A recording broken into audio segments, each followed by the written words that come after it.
वह DJ Santosh sound Sewraha बाजार का डीजे है।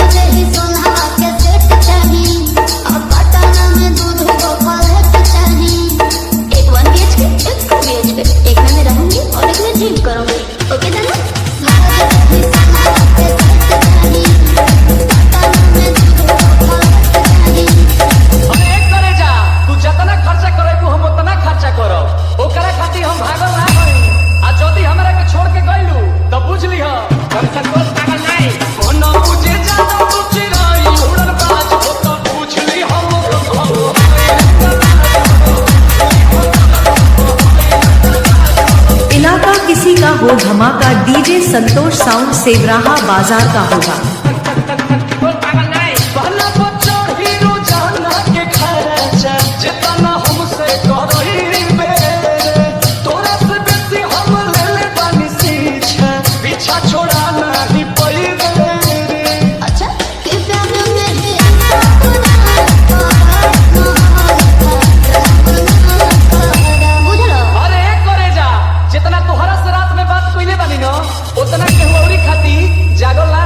लेकिन जदि तू हमार दिल तुरलू तो बुझ ली हो हम संतोष पागल नहीं कोनो मुझे ज्यादा सोची नहीं उड़न बाज हो तो बुझ ली हो।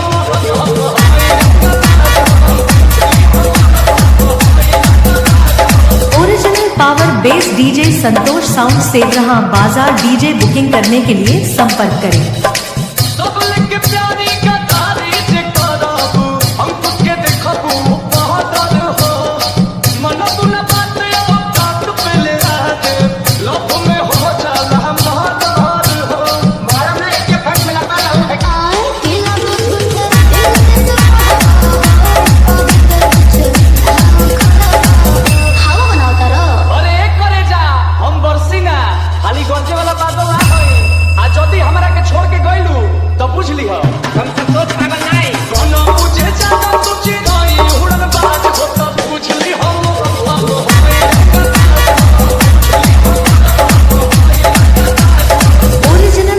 Base DJ Santosh sound Sewraha बाजार डीजे बुकिंग करने के लिए संपर्क करें। मोबाइल नंबर है 76 672 00 687।